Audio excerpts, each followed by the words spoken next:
ಅಧ್ಯಾಯ 8ನೇ ವಾಕ್ಯ ಓದುವುದನ್ನು ಕೇಳಿಸಿಕೊಳ್ಳೋಣ. Revelation chapter 13 verse 8. That is the focus verse. Let us hear the reading. ಜಗದುತ್ಪತ್ತಿಗೆ ಮೊದಲೇ ಕೊಯ್ಯಲ್ಪಟ್ಟ ಕುರಿಯಾದಾತನ ಬಳಿಯಲ್ಲಿರುವ ಜೀವಬಾಧ್ಯರ ಪಟ್ಟಿಯಲ್ಲಿ ಯಾರ್ಯಾರ ಹೆಸರುಗಳು ಬರೆದಿರುವುದಿಲ್ಲವೋ ಆ ಭೂನಿವಾಸಿಗಳೆಲ್ಲರೂ ಅದಕ್ಕೆ ನಮಸ್ಕಾರ ಮಾಡುವರು. ಆಮೆನ್. ಓದಿದಂತ ವಾಕ್ಯ ಭಾಗವನ್ನು ಓದಲಿರುವ ವಾಕ್ಯ ಭಾಗಗಳನ್ನು ಧ್ಯಾನಿಸಲಿರ್ತಕ್ಕಂಥ ಆತ್ಮೀಯ ಸಂದೇಶಗಳನ್ನ ಕರ್ತನು ತಾನೇ ನಮ್ಮೆಲ್ಲರಿಗೆ ಕೂಡ ಆಶೀರ್ವದಿಸಿಕೊಡಲಿ. ಪ್ರಿಯರೇ, ಈ ಒಂದು ಧ್ಯಾನದ ಪ್ರಾರಂಭದಲ್ಲೇ ನಾನು ನಿಮ್ಮ ಗಮನಕ್ಕೆ ತಂದಿದ್ದೇನೆ. ಪ್ರಕಟಣೆಯ ಗ್ರಂಥ 1ನೇ ಅಧ್ಯಾಯ 3ನೇ ವಾಕ್ಯ.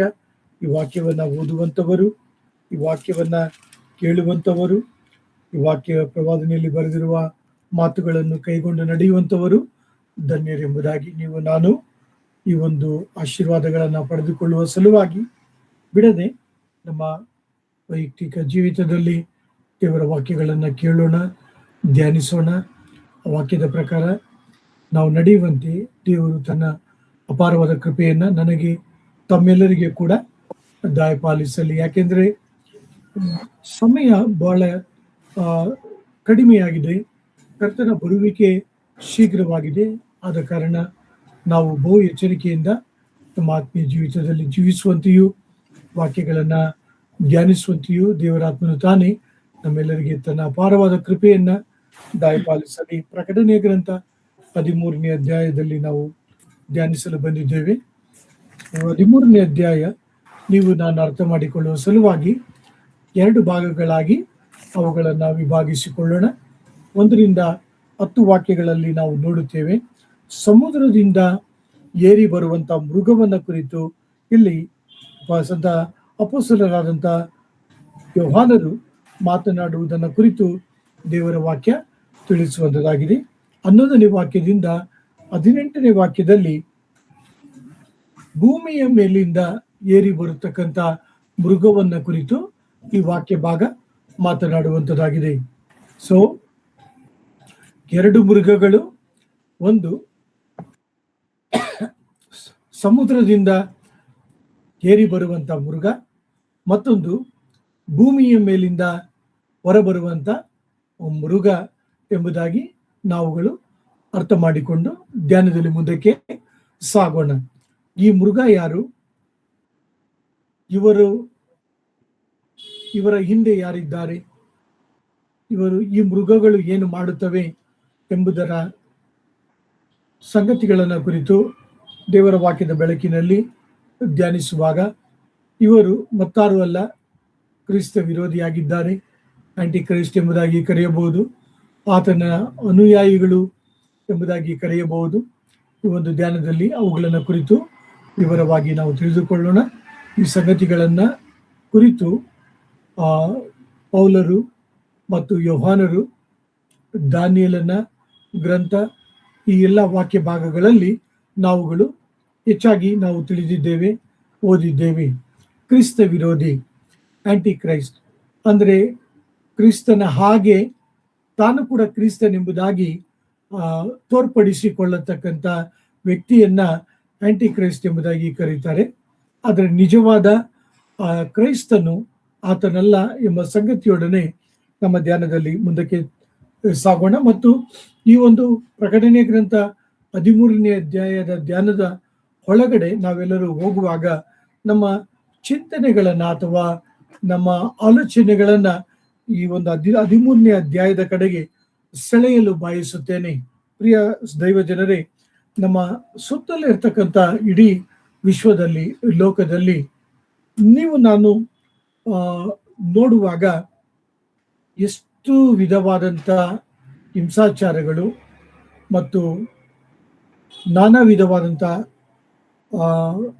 ದುಷ್ಟ ಕಾರ್ಯಗಳನ್ನು ನಾವು ನೋಡುವಾಗ ನಿಜವಾಗಿಯೂ ನಮ್ಮ ಮನಸ್ಸು ಕಳವಳಗೊಳ್ಳುವಂಥದ್ದಾಗಿದೆ.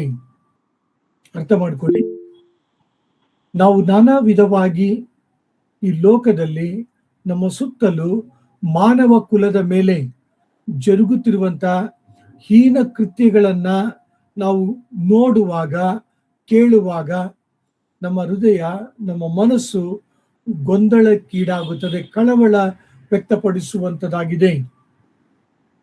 ಅದನ್ನು ನಾನು ವಿವರಿಸಲು ಹೋಗುವುದಿಲ್ಲ, ಯಾಕೆಂದರೆ ತಾವುಗಳು ಪ್ರತಿದಿನ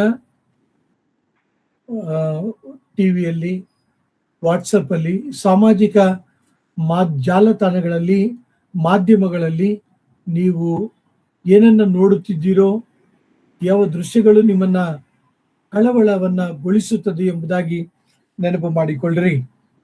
ಎರಡನೇದಾಗಿ, ಯಾರು ಸಮಸ್ತವನ್ನ ಮುಂದಿನ ದಿನಗಳಲ್ಲಿ ಆಳುವಂತವರಾಗಿದ್ದಾರೆ, who will going to rule all over the world ಎಂಬ ಸಂಗತಿಯನ್ನ ನಿಮ್ಮ ನೆನಪಿಗೆ ತಂದುಕೊಳ್ಳಿರಿ. ಈ ಲೋಕವನ್ನ ನೋಡುವಾಗ ದೇವರ ವಾಕ್ಯ ಬಹು ಸ್ಪಷ್ಟವಾಗಿ ತಿಳಿಸುವಂತದ್ದಾಗಿದೆ. ದುಷ್ಟನ ಹಸ್ತದಲ್ಲಿ ಕೊಡಲ್ಪಟ್ಟಿದೆ. ಈಗ ಈ ಕೆಡುಕನು ಏನು ಮಾಡುತ್ತಿದ್ದಾನೆ? ಆತನು ದೇವರಿಗೆ ವಿರುದ್ಧವಾಗಿಯೂ ದೇವರ ವಾಕ್ಯಕ್ಕೆ ವಿರುದ್ಧವಾಗಿಯೂ ಆತನು ಕಾರ್ಯವನ್ನ ಎಸಗುವಾತನಾಗಿದ್ದಾನೆ.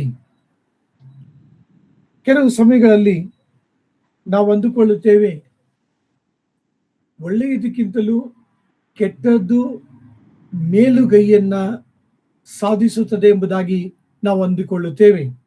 ಆದರೆ ಸತ್ಯವೇದ ಬಹು ಸ್ಪಷ್ಟವಾಗಿ ವಿವರಿಸುವಂತ ಸಂಗತಿ ಏನೆಂದರೆ, ದೇವರು ಸಂಪೂರ್ಣ ಅಧಿಕಾರವನ್ನ ಹೊಂದಿದ್ದಾನೆ. ಆತನು ಸರ್ವಶಕ್ತನಾದ ದೇವರಾಗಿದ್ದಾನೆ. ಆತನು ಸರ್ವಭೌಮನಾಗಿ ಎಲ್ಲವುಗಳನ್ನು ತನ್ನ ನಿಯಂತ್ರಣದಲ್ಲಿ ಇಟ್ಟಿದ್ದಾನೆ. Sovereign control over everything. ನಾವು ಅಂದುಕೊಳ್ಳಬಹುದು, ಈ ಘಟನೆ ನಡೆಯುತ್ತಿದೆಯಲ್ಲ, ಈ ಭೂಮಿಯ ಮೇಲೆ, ಮನುಷ್ಯರ ಮೇಲೆ ಈ ರೀತಿಯಾಗಿ ಘಟನೆಗಳು ನಡೆಯುತ್ತಿದೆಯಲ್ಲ ಎಂಬುದಾಗಿ ದೇವರಿಲ್ಲವಾ? ಆತನು ತನ್ನ ಸಿಂಹಾಸನದಲ್ಲಿಲ್ಲವಾ? ದೇವರಿಗೆ ಗೊತ್ತಿಲ್ಲವಾ ಎಂಬುದಾಗಿ ಕೆಲವು ವೇಳೆ ಪ್ರಶ್ನೆಗಳು ನಮ್ಮ ಮನಸ್ಸಿನಲ್ಲಿ ಉದ್ಭವಿಸಬಹುದು. ಆದ ಕಾರಣ ಈ ಒಂದು ಸಂಗತಿಯನ್ನ ನಿಮ್ಮ ಗಮನಕ್ಕೆ ನಾನು ತರಲು ಪ್ರಯತ್ನಿಸುತ್ತಿದ್ದೇನೆ. ಸೈತಾನನು ಮತ್ತು ಆತನ ಒಂದು ಶಕ್ತಿಗಳು ಜಯವನ್ನ ಸಾಧಿಸುತ್ತದ? ಸೈತಾನನು ಮತ್ತು ಆತನ ಶಕ್ತಿಗಳು ಮೇಲುಗೈಯನ್ನ ಸಾಧಿಸುವಂತವರಾಗಿದ್ದಾರಾ ಎಂಬ ಪ್ರಶ್ನೆಗೆ ನಾನು ನಿಮ್ಮ ಗಮನಕ್ಕೆ ತರುವಂತಹ ಸಂಗತಿ ಏನೆಂದರೆ, ದೇವರ ವಾಗ್ದಾನಗಳನ್ನ ನೆನಪಿನಲ್ಲಿ ಇಟ್ಟುಕೊಳ್ಳಿರಿ. ದೇವರ ವಾಗ್ದಾನಗಳನ್ನ ಕೆಡುಕನು ಜಯಿಸಲು ಸಾಧ್ಯವಿಲ್ಲ. ದುಷ್ಟ ಶಕ್ತಿಗಳು ದೇವರ ವಾಗ್ದಾನದ ಮೇಲೆ ಜಯವನ್ನ ಹೊಂದಲು ಸಾಧ್ಯವಿಲ್ಲ ಎಂಬ ಸಂಗತಿಯನ್ನ ನಿಮ್ಮ ಗಮನಕ್ಕೆ ತರಲು ಬಯಸುತ್ತೇನೆ. ನಿಮ್ಮ ನನ್ನ ಚಿಂತನೆಗಳನ್ನ, ವಿಚಾರಧಾರೆಗಳನ್ನ ದೇವರು ಬದಲಾಯಿಸಲು ಸಾಧ್ಯ. ನಮ್ಮ ಸುತ್ತಮುತ್ತಲು ಅಥವಾ ನಮ್ಮ ಮುಂದಿನ ದಿನಗಳಲ್ಲಿ ನಮ್ಮ ಭವಿಷ್ಯವನ್ನ ಕುರಿತು ನೀವು ನಾನು ಗೊಂದಲಕ್ಕೊಳಗಾಗದಂತೆ ನಾವು ಜೀವಿಸಬೇಕಾದರೆ ದೇವರ ವಾಗ್ದಾನಗಳು, ದೇವರ ಮಾರ್ಗಗಳು, ದೇವರ ಕಾರ್ಯಗಳ ಕಡೆಗೆ, ದೇವರ ವಾಕ್ಯದ ಕಡೆಗೆ ನಮ್ಮ ಮನಸ್ಸನ್ನ, ನಮ್ಮ ನಂಬಿಕೆಯನ್ನ, ನಮ್ಮ ಭರವಸೆಯನ್ನ ನಾವು ಕೇಂದ್ರೀಕರಿಸಬೇಕು. ಈ ದಿನ ಮೊಬೈಲ್ ಇರುವ ನಿಮ್ಮೆಲ್ಲರ ಬಳಿಯಲ್ಲೂ ಕೂಡ ಅನೇಕ ವಿಷಯಗಳು ಅನೇಕರು ಹಂಚಿಕೊಳ್ಳುತ್ತಿದ್ದಾರೆ. ಅವುಗಳಲ್ಲಿ ಒಂದು ಸಂಗತಿ ಏನೆಂದರೆ, ನಾವು ಉಪಯೋಗಿಸುವಂತ ಗ್ಯಾಸ್, ಅದರ ಲಭ್ಯತೆ ಕಷ್ಟವಾಗಬಹುದು. ಇರಾನ್ ಯುದ್ಧದ ನಿಮಿತ್ತವಾಗಿ ಕಷ್ಟಗಳನ್ನು ನಾವು ಎದುರಿಸಬಹುದು. Gas supply, petrol supply, oil supply ಇವೆಲ್ಲವುಗಳು ಕೂಡ ತೊಂದರೆಯಾಗಬಹುದು ಮತ್ತು ಇವುಗಳ ಬೆಲೆಗಳು ಗಗನಕ್ಕೆ ಏರಬಹುದು. ಈ ರೀತಿಯಾಗಿ ಅನೇಕ ವಿಚಾರಗಳು ನಿಮ್ಮನ್ನು ನನ್ನನ್ನು ಕಳವಳಪಡಿಸುವಾಗ ಈ ಒಂದು ದೇವರ ಒಂದು ವಾಕ್ಯಗಳನ್ನ ನಿಮ್ಮ ಗಮನಕ್ಕೆ ತರುತ್ತಿದ್ದೇನೆ. ಪ್ರಿಯರೇ, ಪ್ರಕಟಣೆಯ ಗ್ರಂಥ 13ನೇ ಅಧ್ಯಾಯದಲ್ಲಿ ಸೈತಾನನನ್ನು ಕುರಿತು, ಆತನ ಶಕ್ತಿಗಳನ್ನ ಕುರಿತು, ಆತನ ಕಾರ್ಯವನ್ನ ಕುರಿತು ಹೆಚ್ಚು ಓದುವಂತವರಾಗಿದ್ದೇವೆ.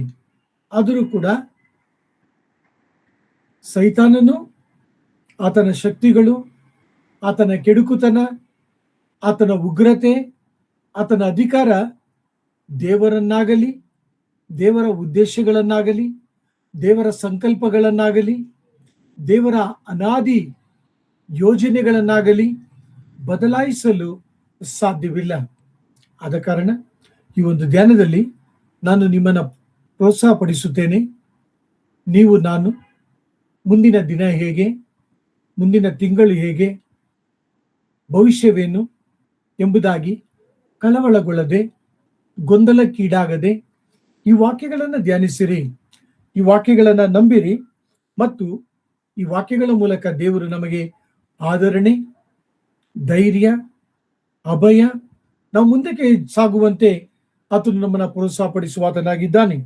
ಯೋಹಾನನು ತನ್ನ ದರ್ಶನವನ್ನ ಆತನು ವಿವರಿಸುತ್ತಾ, ಇಬ್ಬರು ಮೃಗಗಳು, ಎರಡು ಶಕ್ತಿಗಳು, ಅವುಗಳ ವ್ಯಕ್ತಿತ್ವಗಳು, ಅವರುಗಳು ಯಾವ ರೀತಿಯಾಗಿ ತಮ್ಮನ್ನು ತೋರ್ಪಡಿಸಿಕೊಳ್ಳುತ್ತಾರೆ, ದೇವರನ್ನು, ದೇವರ ಜನರನ್ನು ಸೋಲಿಸಲು ಯಾವ ರೀತಿಯಾಗಿ ಈ ಶಕ್ತಿಗಳು ಮುಂದಕ್ಕೆ ಬರುತ್ತಿವೆ ಎಂಬುದಾಗಿ ಈ ಒಂದು 13ನೇ ಅಧ್ಯಾಯದಲ್ಲಿ ಬಹು ಸ್ಪಷ್ಟವಾಗಿ ಬಹಿರಂಗಪಡಿಸುತ್ತಿದ್ದಾರೆ ಅಥವಾ ವಿವರಿಸುವಂತವರಾಗಿದ್ದಾರೆ. ಈ ಲೋಕದ ಮೇಲೆ ಈ ಮೃಗಗಳು, ಈ ಸೈತಾನನ ಶಕ್ತಿಗಳು ಕ್ರಿಸ್ತ ವಿರೋಧಿ, ಬಹು ಕ್ರೂರವಾದ, ಬಹು ಹಿನಾಯಕರವಾದ, ಬಹು ಮೋಸಕರವಾದಂಥ ದುಷ್ಟ ಕ್ರಿಯೆಗಳನ್ನ ಎಸಗುವಂತವರಾಗಿದ್ದಾರೆ. ಮಾನವ ಕುಲದ ಮೇಲೆ ನಾಶನಗಳನ್ನ ಬರಮಾಡುವಂತವರಾಗಿದ್ದಾರೆ.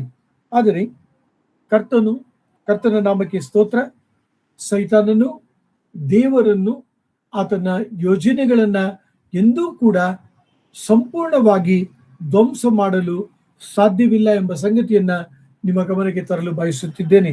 Satan will never defeat God and his plans.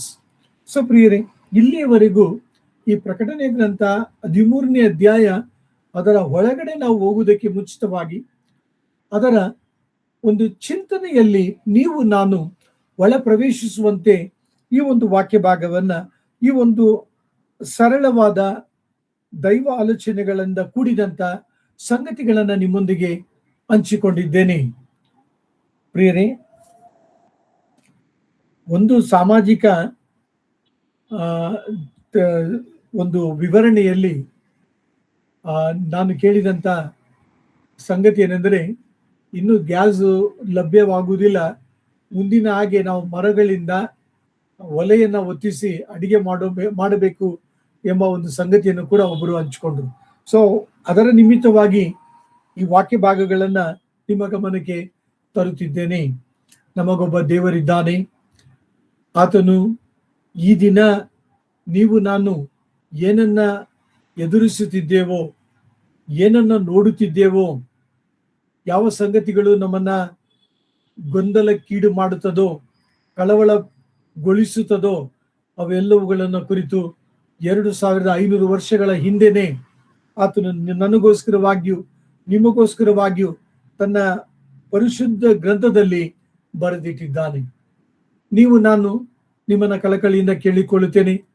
ನೀವು ನಾನು ಹೆಚ್ಚಾಗಿ ಈ ವಾಟ್ಸಪ್ ಸುದ್ದಿಗಳು, ಯೂಟ್ಯೂಬ್ ಸುದ್ದಿಗಳು, ವಾರ್ತಾ ಮಾಧ್ಯಮಗಳು, ಅವುಗಳ ದೃಶ್ಯಗಳನ್ನು ನೋಡಿ ನಾವು ದುಃಖ ಪಡದೆ, ಕಳವಳ ಪಡದೆ ಹೆಚ್ಚಾಗಿ ಈ ಪ್ರವಾದನೆಯ ವಾಕ್ಯಗಳನ್ನ, ಸತ್ಯವೇದವನ್ನ ಹೆಚ್ಚಾಗಿ ಧ್ಯಾನಿಸಿರಿ, ಅಧ್ಯಯನ ಮಾಡಿರಿ, ಈ ವಾಕ್ಯಗಳನ್ನ ಓದಿರಿ. ದೇವರು ಖಂಡಿತವಾಗಿ ಅಭಯವನ್ನ ಕೊಡುತ್ತಾನೆ ಮತ್ತು ಪ್ರೋತ್ಸಾಹಪಡಿಸುತ್ತಾನೆ.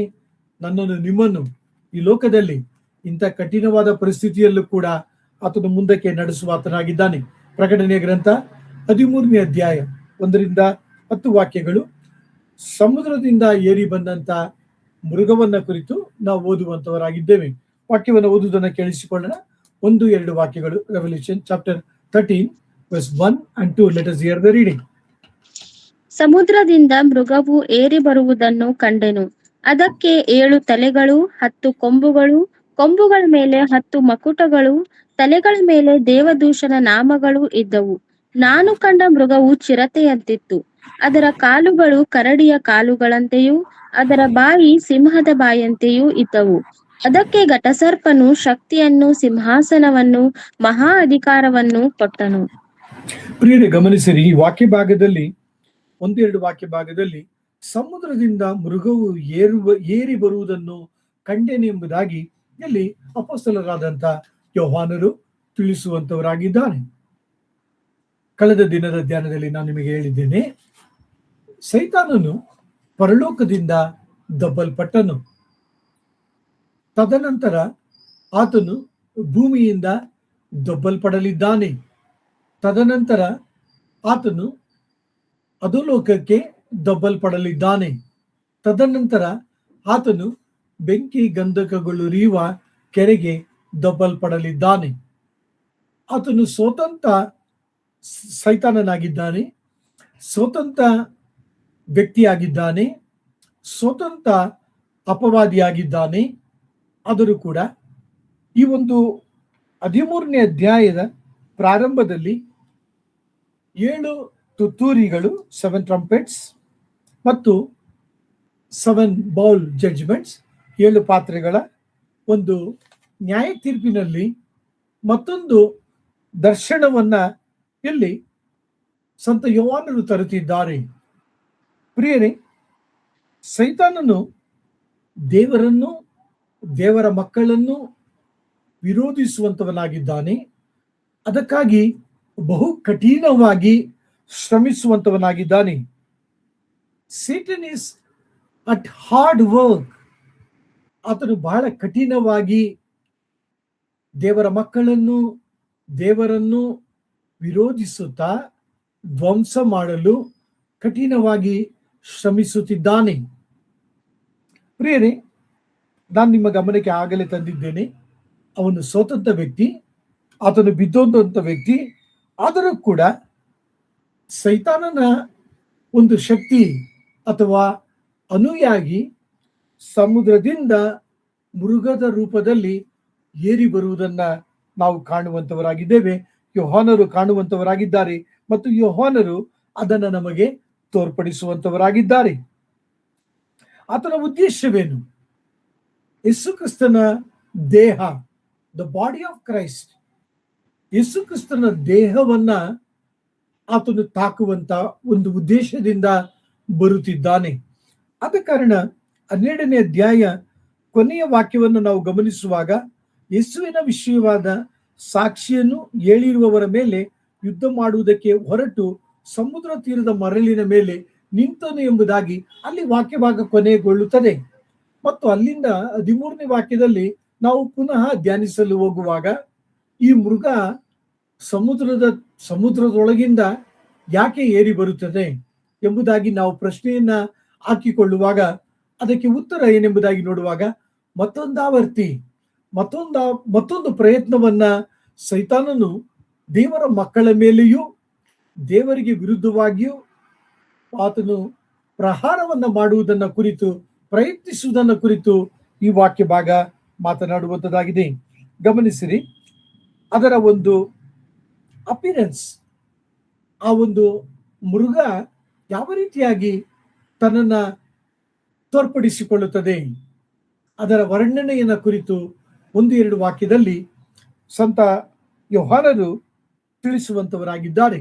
ಮಾತ್ರವಲ್ಲ, ಈ ವಿಚಿತ್ರವಾದ, ಈ ಒಂದು ಉಗ್ರವಾದ, ಈ ಒಂದು ವಿಲಕ್ಷಣವಾದ ಈ ಮೃಗದ ಒಂದು ತೋರ್ಪಡಿಕೆಯನ್ನು ನೋಡುವಾಗ ಅನೇಕರು ಅದರ ಕಡೆಗೆ ಗಮನವನ್ನ ಸಲ್ಲಿಸುವಂತವರಾಗಿದ್ದಾರೆ, ಅಥವಾ ಅನೇಕರನ್ನ ಅದು ತನ್ನ ಕಡೆಗೆ ನೋಡುವಂತೆ, ಆಕರ್ಷಿಸುವಂತ ಒಂದು ತೋರ್ಪಡಿಸುವಿಕೆಯನ್ನ ಈ ಮೃಗ ಮಾಡುವಂತದ್ದಾಗಿದೆ. ಯೋಹಾನರು ಈ ಒಂದು ಅಪಶಕುನದ ವಿವರಣೆಯನ್ನ ಮತ್ತು ಈ ಮೃಗವನ್ನ ನೋಡುವಾಗ, ಈ ಜೀವಿಯನ್ನ ನೋಡುವಾಗ ನೀವು ನಾನು ಬೆದರುವಂತ ಒಂದು ಚಿತ್ರಣ ಇದು. ಇದು ಪ್ರಕಟಣೆ ಗ್ರಂಥ 12ನೇ ಅಧ್ಯಾಯದಲ್ಲಿ ನಾವು ಧ್ಯಾನಿಸಿದಂತ ಘಟಸರ್ಪದ ಒಂದು ಚಿತ್ರಣಕ್ಕೆ ಕೂಡ ಈ ಮೃಗ ಈ ವಾಕ್ಯ ಭಾಗದಲ್ಲಿ ಹೋಲಿಸಲ್ಪಡುತ್ತದೆ. ಅಂದರೆ ಅದನ್ನ ನಾವು ಹೋಲಿಸಿಕೊಳ್ಳಬಹುದು. ಸೊ ಈ ಮೃಗಕ್ಕೆ ಏನಿದೆ ಗಮನಿಸಿರಿ, ನಾವು ಓದಿದೆವು. ಅದಕ್ಕೆ 7 ತಲೆಗಳಿವೆ, 10 ಕೊಂಬುಗಳಿವೆ, ಕೊಂಬುಗಳ ಮೇಲೆ 10 ಮುಕುಟಗಳುಂಟು, ತಲೆಗಳ ಮೇಲೆ ದೇವದೂಷಣ ನಾಮಗಳು ಇದ್ದವು.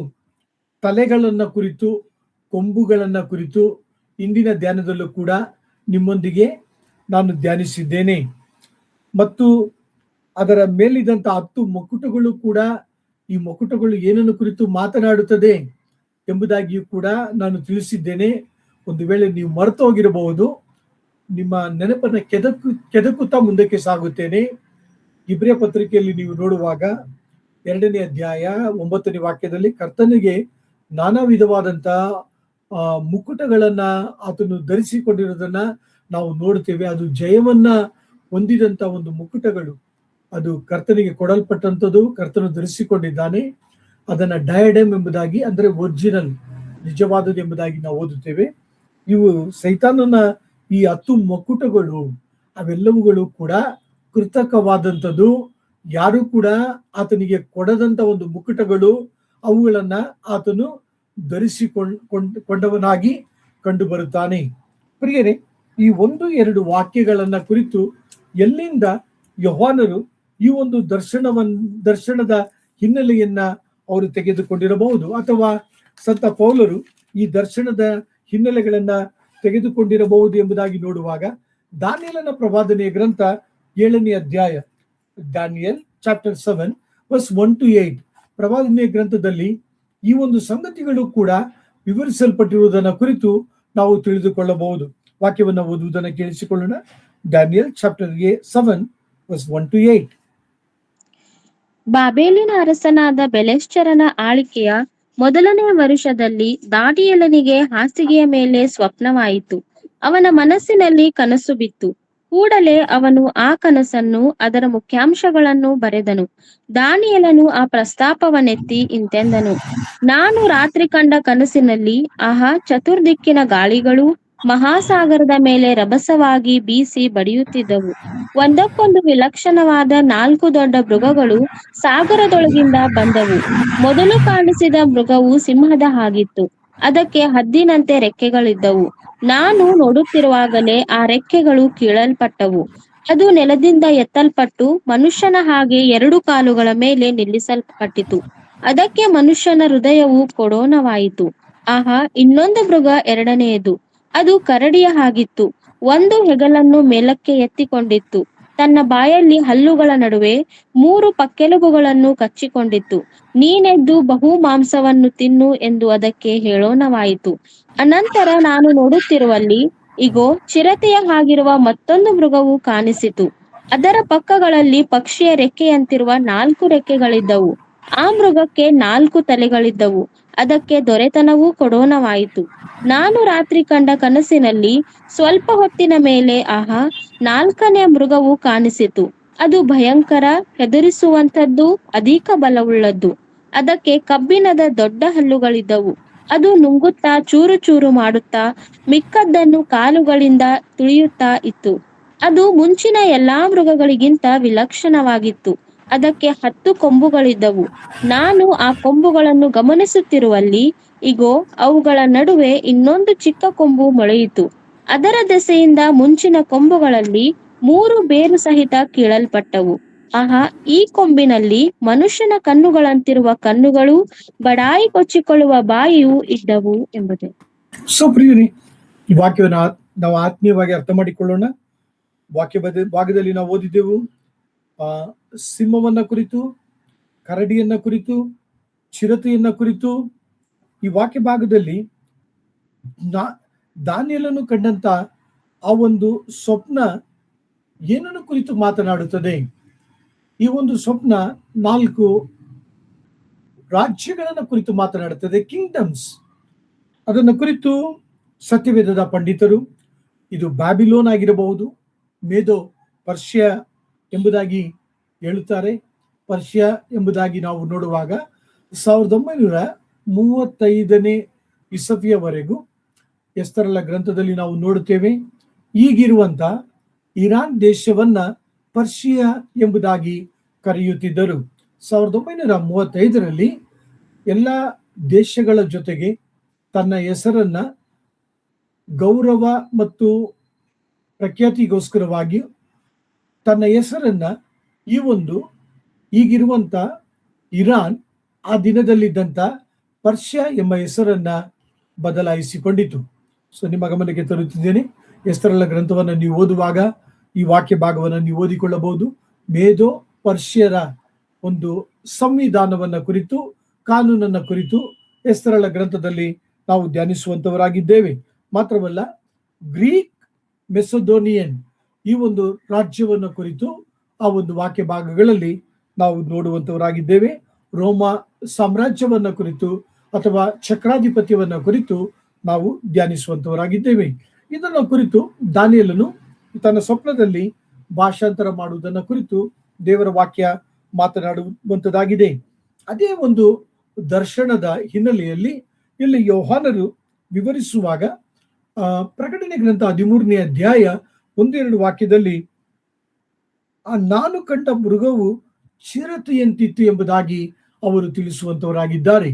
ಈ ಒಂದು ಚಿರತೆ ಏನನ್ನು ಕುರಿತು ಮಾತನಾಡುತ್ತದೆ? ಈ ಒಂದು ಚಿರತೆ ನಾವು ಗಮನಿಸುವಾಗ ಶಕ್ತಿಯನ್ನ ಕುರಿತು ಮಾತನಾಡುತ್ತದೆ, ಪ್ರೈಡ್ ಗರ್ವವನ್ನ ಕುರಿತು ಮಾತನಾಡುತ್ತದೆ, ಮತ್ತು ಕ್ರೂರತೆಯನ್ನ ಕುರಿತು ಇದು ಒಂದು ಚಿರತೆ ಮಾತನಾಡುತ್ತದೆ. ಗಮನಿಸಿರಿ, ನಾವು ಚಿರತೆಯನ್ನ ಕುರಿತು ಧ್ಯಾನಿಸುತ್ತಿಲ್ಲ, ಚಿರತೆಯ ರೂಪದಲ್ಲಿರ್ತಕ್ಕಂಥ ಆಂಟಿ ಕ್ರೈಸ್ಟ್ ಅನ್ನ ಕುರಿತು ತಿಳಿದುಕೊಳ್ಳುತ್ತಾ ಇದ್ದೇವೆ. ಇಲ್ಲಿ ಫಿಗರ್ ಆಫ್ ಸ್ಪೀಚ್ ಅಂದರೆ ಚಿರತೆಯ ಒಂದು ಚಿತ್ರಣದಲ್ಲಿ ಕ್ರಿಸ್ತ ವಿರೋಧಿಯನ್ನ ಕುರಿತು ಇಲ್ಲಿ ಯೋಹಾನರು ವಿವರಿಸುವುದನ್ನ ಕುರಿತು, ಬಹಿರಂಗಪಡಿಸುವುದನ್ನ ಕುರಿತು ನೀವು ನಾನು ಅರ್ಥ ಮಾಡಿಕೊಳ್ಳೋಣ. ಪ್ರಿಯ ದೈವಜನರೇ, ನಮ್ಮ ಧ್ಯಾನದಲ್ಲಿ ಮುಂದಕ್ಕೆ ಸಾಗುತ್ತಾ ಈ ಒಂದು ಮೃಗ, ಈ ಒಂದು ಜೀವಿ ಯಾರಿಗೆ ಒಂದು ಪ್ರತಿನಿಧಿಯಾಗಿ ಕಂಡು ಬರುತ್ತಾರೆ ಎಂಬುದಾಗಿ ನೋಡುವಾಗ, ಈ ಪ್ರಪಂಚದ ನಾಯಕರುಗಳಲ್ಲಿ ಒಬ್ಬ ನಾಯಕನನ್ನ ಆತನು ಪ್ರತಿನಿಧಿಸುವಂತವನಾಗಿದ್ದಾನೆ. He will represent one of the world leaders. Among the world leaders, he will be identified as one of the person. ಆದರೆ ಆತನು ಹೇಗೆ ತೋರ್ಪಡಿಸಿಕೊಳ್ಳುತ್ತಾನೆ? ಆತನು ಪ್ರಕಟಣೆ ಗ್ರಂಥ 6ನೇ ಅಧ್ಯಾಯದಲ್ಲಿ ಅವನು ಬಿಳಿ ಕುದುರೆಯನ್ನು ಹತ್ತಿ ಬರುತ್ತಾನೆ, ಸಮಾಧಾನ ಶಾಂತಿ ಎಂಬುದಾಗಿ ಭಾಷಣ ಮಾಡ್ತಾನೆ. 3.5 ವರ್ಷಗಳ ನಂತರ ತಾನು ಮಾಡಿಕೊಂಡಂತ ಒಪ್ಪಂದವನ್ನ ಆತನು ಮುರಿದು ಹಾಕುವಂತವನಾಗಿದ್ದಾನೆ ಎಂಬ ಸಂಗತಿಯನ್ನ ನಮ್ಮ ನೆನಪಿಗೆ ತೆಗೆದುಕೊಳ್ಳೋಣ. ಮಾತ್ರವಲ್ಲ, ಈ ಒಂದು ಚಿರತೆಯ ರೂಪದಲ್ಲಿರ್ತಕ್ಕಂಥ ಈ ಮೃಗ ಕ್ರಿಸ್ತ ವಿರೋಧಿ, ಅನೇಕ ಜನರನ್ನ ಮರಳುಗೊಳಿಸುವಾತನಾಗಿದ್ದಾನೆ, ಅನೇಕರನ್ನ ತನ್ನ ಕಡೆಗೆ ಆಕರ್ಷಿಸಿಕೊಳ್ಳುವಾತನಾಗಿದ್ದಾನೆ. ಆದ ಕಾರಣ 13ನೇ ಅಧ್ಯಾಯ 8ನೇ ವಾಕ್ಯದಲ್ಲಿ ನಾವು ಓದಿದೆವು, ಮತ್ತೊಂದು ಆವರ್ತಿ ಓದಿಕೊಳ್ಳೋಣ. The sister kindly read Revelation chapter 13 verse 8. Let us hear the reading. ಜಗದುತ್ಪತ್ತಿಗೆ ಮೊದಲೇ ಕೊಯ್ಯಲ್ಪಟ್ಟ ಕುರಿಯಾದಾತನ ಬಳಿಯಲ್ಲಿರುವ ಜೀವಬಾಧ್ಯರ ಪಟ್ಟಿಯಲ್ಲಿ ಯಾರ್ಯಾರ ಹೆಸರುಗಳು ಬರೆದಿರುವುದಿಲ್ಲವೋ ಆ ಭೂನಿವಾಸಿಗಳೆಲ್ಲರೂ ಅದಕ್ಕೆ ನಮಸ್ಕಾರ ಮಾಡುವರು. ಸೊ ಅದಕ್ಕೆ ನಮಸ್ಕಾರ ಮಾಡುವರು ಯಾರು? ಯಾವ ಭೂನಿವಾಸಿಗಳು ನಮಸ್ಕಾರ ಮಾಡ್ತಾರೆ? ಪ್ರಿಯರೇ, ಅರ್ಥ ಮಾಡ್ಕೊಳ್ಳಿ, ಆತನು ಮತ್ತಾರು ಅಲ್ಲ, ಆತನು ಸೈತಾನನಾಗಿದ್ದಾನೆ. ಆತನು ಮತ್ತಾರು ಅಲ್ಲ, ಆತನು ಕ್ರಿಸ್ತ ವಿರೋಧಿಯಾಗಿದ್ದಾನೆ. ಆತನನ್ನ ಭೂನಿವಾಸಿಗಳು ನಮಸ್ಕರಿಸುವಂತವರಾಗಿದ್ದಾರೆ, ಆರಾಧಿಸುವಂತವರಾಗಿದ್ದಾರೆ. ನೀವು ಅನೇಕರು ಭಾರತ ದೇಶದಲ್ಲಿ ಜರುಗುವಂತ ಸಂಗತಿಗಳನ್ನ ನೀವು ನಿಮ್ಮ ಕಣ್ಣಿಂದ ನೋಡುತ್ತಿದ್ದೀರಿ. ಆ ವ್ಯಕ್ತಿ ಬಂದ್ರೆ ಸಾಕು, ಎಲ್ಲರೂ ಆತನನ್ನ ಕೈ ಮುಗಿತಾನೆ. ಸಾಮಾಜಿಕ ಮಾಧ್ಯಮದಲ್ಲಿ ವಾಕ್ಯಗಳನ್ನು ಹಂಚಿಕೊಳ್ಳುತ್ತಿದ್ದೇನೆ, ಆದ ಕಾರಣ ಸೂಕ್ಷ್ಮವಾಗಿ ಹಂಚಿಕೊಳ್ಳುತ್ತಿದ್ದೇನೆ. ದೇವರ ಮಕ್ಕಳೇ, ಅರ್ಥ ಮಾಡಿಕೊಳ್ಳಿರಿ. ನೀವು ನಾನು ಈ ದಿನ ಸಾಮಾಜಿಕ ಮಾಧ್ಯಮಗಳಲ್ಲೂ ನಮ್ಮ ಕಣ್ಗಳಿಂದಲೂ ಈ ರೀತಿಯಾದಂಥ ಆರಾಧನೆಯನ್ನ, ವ್ಯಕ್ತಿ ಪೂಜೆಗಳನ್ನ ನಾವು ನೋಡುತ್ತಿದ್ದೇವೆ. ಮುಂದಿನ ದಿನಗಳಲ್ಲಿ ಒಂದು ಸಮುದಾಯ ಮಾತ್ರವಲ್ಲ, ಜಗತ್ತಿನ ಭೂನಿವಾಸಿಗಳೆಲ್ಲರೂ ಕೂಡ ಕ್ರಿಸ್ತ ವಿರೋಧಿ ಸೈತಾನನನ್ನ ಆರಾಧಿಸುವಂತವರಾಗಿದ್ದಾರೆ. ಅವನು ಆ ರೀತಿಯಾಗಿ ಅವರನ್ನ ಮರುಳುಗೊಳಿಸುವ ಆತನಾಗಿದ್ದಾನೆ. ಮಾಂಸ ಇಚ್ಛೆಗಳಿಂದ ಅವರನ್ನ ತುಂಬಿಸುತ್ತಾನೆ. ಈ ಲೋಕದ ತಾತ್ಕಾಲಿಕ ಸುಖ ಭೋಗಗಳಿಂದ ಅವರನ್ನ ತುಂಬಿಸುತ್ತಾನೆ, ಅವರನ್ನ ಮರುಳುಗೊಳಿಸುತ್ತಾನೆ, ತನ್ನ ಕಡೆಗೆ ಸೆಳೆದುಕೊಳ್ಳುತ್ತಾನೆ. ಈ ಕ್ರಿಸ್ತ ವಿರೋಧಿಯನ್ನ ಕುರಿತು ಪೌಲನು ತಿಳಿದಿದ್ದನು. ಈ ಕ್ರಿಸ್ತ ವಿರೋಧಿಯನ್ನ ಕುರಿತು ಅಪೊಸ್ತಲರಾದಂಥ ಯೋಹಾನರು ತಿಳಿದಿದ್ದರು. 2 ವಾಕ್ಯಗಳನ್ನು ನಿಮ್ಮ ಗಮನಕ್ಕೆ ತರಲು ಬಯಸುತ್ತೇನೆ. 1 ಥೆಸಲೋನಿಕ ಪತ್ರಿಕೆ ಓದುವುದನ್ನು ಕೇಳಿಸಿಕೊಳ್ಳೋಣ. 2 Thessalonians chapter 2 verse 1 to 4. Let us hear the reading. 2 Thessalonica 2ನೇ ಅಧ್ಯಾಯ 1ರಿಂದ 4 ವಾಕ್ಯಗಳು ಓದುವುದನ್ನು ಕೇಳಿಸಿಕೊಳ್ಳೋಣ. ಸಹೋದರರೇ, ನಮ್ಮ ಕರ್ತನಾದ ಯೇಸುಕ್ರಿಸ್ತನ ಪ್ರತ್ಯಕ್ಷತೆಯ ವಿಷಯವಾಗಿಯೂ ನಾವು ಆತನ ಬಳಿಯಲ್ಲಿ ಕೂಡಿಕೊಳ್ಳುವುದರ ವಿಷಯವಾಗಿಯೂ ನಿಮ್ಮನ್ನು ಬೇಡಿಕೊಳ್ಳುವುದೇನೆಂದರೆ, ಕರ್ತನ ದಿನವು ಈಗಲೇ ಹತ್ತಿರವಾಯಿತೆಂಬುದಾಗಿ ದೇವರಾತ್ಮ ಪ್ರೇರಿತವಾದ ನುಡಿ ಇದೆ ಎಂದಾಗಲಿ, ಪೌಲನು ಹಾಗೆ ಹೇಳಿದನೆಂದಾಗಲಿ, ಪೌಲನು ಹಾಗೆ ಬರೆದನೆಂದಾಗಲಿ ಯಾರಾದರೂ ಹೇಳಿದರೂ ನೀವು ಬೇಗನೆ ಬುದ್ಧಿಗೆಟ್ಟು ಚಂಚಲರಾಗಿ ಕಳವಳ ಪಡಬೇಡಿರಿ. ಯಾರು ಯಾವ ವಿಧದಲ್ಲಿಯೂ ನಿಮ್ಮನ್ನು ಮೋಸಗೊಳಿಸದಂತೆ ನೋಡಿಕೊಳ್ಳಿರಿ. ಯಾಕೆಂದರೆ ಮೊದಲು ಮತಭ್ರಷ್ಟತೆಯೂ ಉಂಟಾಗಿ ಅಧರ್ಮ ಸ್ವರೂಪನು ಬಯಲಿಗೆ ಬಂದ ಹೊರತು ಆ ದಿನವೂ ಬರುವುದಿಲ್ಲ. ಯಾವುದು ದೇವರೆನ್ನಿಸಿಕೊಳ್ಳುತ್ತದೋ, ಯಾವುದು ಪೂಜೆ ಹೊಂದುತ್ತದೋ ಅದನ್ನೆಲ್ಲ ನಾಶನಕ್ಕೆ ಅಧೀನನಾದ ಆ ಪುರುಷನು ಎದುರಿಸಿ ಅದಕ್ಕಿಂತ ಮೇಲಾಗಿ ತನ್ನನ್ನು ತಾನೇ ಹೆಚ್ಚಿಸಿಕೊಂಡು ತಾನು ದೇವರೆಂದು ಹೇಳಿಕೊಂಡು ದೇವರ ಗರ್ಭಗುಡಿಯಲ್ಲೇ ಕೂತುಕೊಳ್ಳುತ್ತಾನೆ ಎಂಬುದೇ. ಸೊ ಪ್ರಿಯರೇ, ನೀವು ನಾನು ವಾಕ್ಯಗಳನ್ನ, ಸಂಗತಿಗಳನ್ನ ಅರ್ಥ ಮಾಡಿಕೊಳ್ಳೋಣ. ಕ್ರಿಸ್ತ ವಿರೋಧಿ ಸೈತಾನನು, ಆತನು ಇನ್ನು 3ನೇ ದೇವಾಲಯ ಯಹೂದ್ಯರು ಕಟ್ಟಲು ಎಲ್ಲ ಸಾಮಗ್ರಿಗಳನ್ನ ಸಿದ್ಧ ಮಾಡಿಕೊಳ್ಳುತ್ತಿದ್ದಾರೆ. ಆ ಒಂದು ದೇವಾಲಯದಲ್ಲಿ ಅವನು ಪ್ರಾರಂಭದಲ್ಲಿ ಒಪ್ಪಂದ ಮಾಡ್ಕೋತಾನೆ, ಯಹೂದ್ಯರ ಜೊತೆಗೆ ಸಮಾಧಾನ ಮಾಡ್ಕೋತಾನೆ. 3 ವರ್ಷಗಳ ನಂತರ ಆ ಸಮಾಧಾನವನ್ನ ಅವನು ಮುರಿದು ಬಿಡುತ್ತಾನೆ.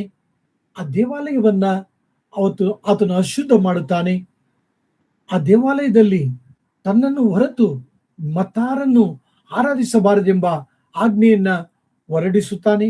ಕಳೆದ ದಿನದ ಧ್ಯಾನದಲ್ಲೂ ನಾನು ನಿಮಗೆ ಹೇಳಿದ್ದೇನೆ, ದಾನಿಯೇಲನ ಪ್ರವಾದನೆಯ ಗ್ರಂಥ, ಅಸಹ್ಯ ವಸ್ತುವನ್ನ ನೀವು ಕಾಣುವಾಗ ಮನೆಯ ಮೇಲಿರುವವರು ಮನೆಯ ಒಳಗಡೆ ಬರಬೇಡ್ರಿ, ಹೊಲದಲ್ಲಿರುವವರು ಮನೆಗೆ ಬರಬೇಡ್ರಿ, ಹೊರಟು ಹೋಗಿರಿ, ದೂರ ಹೋಗಿರಿ ಎಂಬುದಾಗಿ ಯೇಸು ಸ್ವಾಮಿ ಆ ದಿನದ ವಾಕ್ಯ ಭಾಗದಲ್ಲಿ ಎಚ್ಚರಿಸುವಂತವರಾಗಿದ್ದಾರೆ. ಇಲ್ಲಿ ಸಂತ ಪೌಲರು ಕೂಡ 2 ಥೆಸಲೋನಿಕ 2ನೇ ಅಧ್ಯಾಯ 1ರಿಂದ 4 ವಾಕ್ಯದಲ್ಲಿ ಯಾವ ರೀತಿಯಾಗಿ ಈ ಆಂಟಿ ಕ್ರೈಸ್ಟ್, ಕ್ರಿಸ್ತ ವಿರೋಧಿ ಮುಂದಿನ ದಿನಗಳಲ್ಲಿ ತನ್ನನ್ನು ಆರಾಧಿಸಬೇಕು, ತಾನೇ ದೇವರು, ತನ್ನ ಹೊರತು ಮತ್ತೆ ದೇವರಿಲ್ಲ ಎಂಬುದಾಗಿ ಜನರನ್ನ ಮರಳು ಮಾಡುತ್ತಾನೋ, ಅಲ್ಲಿ ಆ ಒಂದು ದಿನ, ಆ ಒಂದು ಗಳಿಗೆ ಯಾವಾಗ ಬರುತ್ತದೆ ಎಂಬುದಾಗಿ ನೋಡುವಾಗ ಮೊದಲು ಸಭೆ ಎತ್ತಲ್ಪಡಬೇಕು. ದೇವರನ್ನ ನಂಬಿದಂತ ಮಕ್ಕಳು ಅವರು ಎತ್ತಲ್ಪಡುವಂತವರಾಗಿದ್ದಾರೆ. ರ್ಯಾಪ್ಚರ್ ಎಂಬುದಾಗಿ ನಾವು ಕರೆಯುತ್ತೇವೆ. ಕರ್ತನಾದ ಯೇಸು ಕ್ರಿಸ್ತನು ಆಕಾಶದ ನಡುವೆ, ಆಕಾಶದ ಮೇಘಗಳ ಮೇಲೆ ಅಗ್ನಘೋಷದೊಡನೆ, ದೇವರ ತುತ್ತೂರಿಯ ಧ್ವನಿಯೊಡನೆ ಆತನು ಮಧ್ಯಾಕಾಶಕ್ಕೆ ಬರುವಾಗ ರಕ್ಷಣೆ ಹೊಂದಿದಂತ ದೇವರ ಮಕ್ಕಳು ತುತ್ತೂರಿ ಧ್ವನಿಯನ್ನು ಕೇಳಿಸಿಕೊಳ್ಳುವಾಗ ಕಣ್ಣು ರೆಪ್ಪೆ ಬಡಿಯಷ್ಟರೊಳಗಾಗಿ ನಾವು ಆತನನ್ನ ಸೇರಿಕೊಳ್ಳುವಂತವರಾಗಿದ್ದೇವೆ. ತದನಂತರ ಸಭೆ ಎತ್ತಲ್ಪಟ್ಟ ನಂತರ ಈ ಕ್ರಿಸ್ತ ವಿರೋಧಿ ಹೊರಬರುತ್ತಾನೆ, ತೋರ್ಪಡಿಸಿಕೊಳ್ಳುತ್ತಾನೆ. ಪಾಪದ ಕಟ್ಟೆ ಈ ಲೋಕದಲ್ಲಿ ಒಡೆದು ಹೋಗುವಂತದ್ದಾಗಿದೆ. ಪಾಪಕ್ಕೆ ಯಾವುದೇ ವಿಧವಾದಂತ ಅಡೆತಡೆಗಳು ಈ ಲೋಕದಲ್ಲಿ ಕಂಡು ಬರುವುದಿಲ್ಲ. ಆದ ಕಾರಣ ನಿಮ್ಮನ್ನು ನಾನು ಪ್ರೋತ್ಸಾಹಪಡಿಸುವ ಸಂಗತಿ ಏನೆಂದರೆ, ಈ ಎಲ್ಲಾ ಪ್ರವಾದನೆಗಳು ಮುಂದಿನ ದಿನಗಳಲ್ಲಿ ಜರುಗುವಂತದ್ದಾಗಿದೆ. ಆದ ಕಾರಣ ನೀವು ನಾನು ದೇವರ ವಾಕ್ಯಗಳನ್ನ ನಂಬೋಣ, ಪ್ರವಾದನೆಯ ವಾಕ್ಯಗಳನ್ನ ಓದೋಣ, ಪರಿಶುದ್ಧವಾದ ಜೀವಿತವನ್ನ ಜೀವಿಸೋಣ. ಕರ್ತನ ಬರೋಣವನ್ನ ಆಶಿಸುತ್ತಾ ಜೀವಿಸೋಣ. ಕರ್ತನೆ, ನೀನು ತಿಳಿಸಿದಂತ ಈ ವಾಕ್ಯಗಳು, ವಾಗ್ದಾನಗಳು ನೆರವೇರಲಿ ಎಂಬುದಾಗಿ ಹಾರೈಸುತ್ತಾ, ಪ್ರಾರ್ಥಿಸುತ್ತಾ, ಇತರರ ಜೊತೆಗೆ ದೇವರ ವಾಕ್ಯವನ್ನ ಹಂಚುತ್ತಾ ನಮ್ಮ ಜೀವಿತದಲ್ಲಿ ನಾವು ಮುಂದಕ್ಕೆ ಸಾಗೋಣ. ಮತ್ತೊಂದು ವಾಕ್ಯವನ್ನ ನಿಮ್ಮ ಗಮನಕ್ಕೆ ತರಲು ಬಯಸುತ್ತೇನೆ. 1 John chapter 2 verse 18. 1 ಯೋಹಾನ 2ನೇ ಅಧ್ಯಾಯ 18ನೇ ವಾಕ್ಯ ಮತ್ತು 4ನೇ ಅಧ್ಯಾಯ 3ನೇ ವಾಕ್ಯ, 2 ವಾಕ್ಯಗಳನ್ನ ಓದಿಕೊಳ್ಳೋಣ. 1 John chapter 2 verse 18 and 1 John chapter 4 verse 3. Let us hear the reading. ಮಕ್ಕಳಿರ, ಇದು ಕಡೆ ಗಳಿಗೆಯಾಗಿದೆ. ಕ್ರಿಸ್ತ ವಿರೋಧಿ ಬರುತ್ತಾನೆಂದು ನೀವು ಕೇಳಿದ್ದೀರಷ್ಟೇ. ಈಗಲೂ ಕ್ರಿಸ್ತ ವಿರೋಧಿಗಳು ಬಹು ಮಂದಿ ಎದ್ದಿದ್ದಾರೆ. ಇದರಿಂದ ಇದು ಕಡೆ ಗಳಿಗೆಯಾಗಿದೆ ಎಂದು ತಿಳ್ಕೊಳ್ಳುತ್ತೇವೆ. Chapter 4 verse 3. ಯೇಸುವನ್ನು ಒಪ್ಪದೇ ಇರುವ ಆತ್ಮವು ದೇವರಿಂದ ಪ್ರೇರಿತವಾದದ್ದಲ್ಲ, ಅದು ಕ್ರಿಸ್ತ ವಿರೋಧಿಯ ಆತ್ಮವಾಗಿದೆ. ಅದು ಬರುವುದೆಂಬುದನ್ನು ನೀವು ಕೇಳಿದ್ದೀರಲ್ಲ, ಈಗಲೂ ಲೋಕದಲ್ಲಿ ಅದೇ. ಸೊ ಪ್ರಿಯ ದೈವ ಜನರೇ, ನೀವು ನಾನು ನಮ್ಮ ಆತ್ಮೀಯ ಜೀವಿತದಲ್ಲಿ ಸಾಧಾರಣ ಕ್ರೈಸ್ತರಾಗಿ ನಾವು ಜೀವಿಸದೆ, ನಾವು ಬಹು ಎಚ್ಚರಿಕೆಯುಳ್ಳ ಕ್ರೈಸ್ತರಾಗಿ ಜೀವಿಸೋಣ. ನಾವು ದೇವರ ಮಕ್ಕಳಾಗಿ, ಬೆಳಕಿನ ಮಕ್ಕಳಾಗಿ, ಪರಿಶುದ್ಧವಾದ ಜೀವಿತವನ್ನ ಜೀವಿಸುತ್ತಾ, ದೇವರ ವಾಕ್ಯವನ್ನ ಧ್ಯಾನಿಸುತ್ತಾ ಅನೇಕರನ್ನ ಕರ್ತನೆಯ ಕಡೆಗೆ ನಾವು ನಡೆಸೋಣ. ಇಲ್ಲಿಗೆ ನನ್ನ ಧ್ಯಾನವನ್ನ ನಿಲ್ಲಿಸುತ್ತೇನೆ. ಕರ್ತನ ಚಿತ್ತವಾದರೆ ಮುಂದಿನ ವಾರದಂದು ಕರ್ತನ ಕೃಪೆಯಿಂದ ದೇವರ ವಾಕ್ಯವನ್ನ ಧ್ಯಾನಿಸೋಣ. 1 ಥೆಸಲೋನಿಕ 5ನೇ ಅಧ್ಯಾಯ 28ನೇ ವಾಕ್ಯದ ಪ್ರಕಾರ ಕರ್ತನ ಕೃಪೆ ನಿಮ್ಮೆಲ್ಲರೊಂದಿಗಿರಲಿ.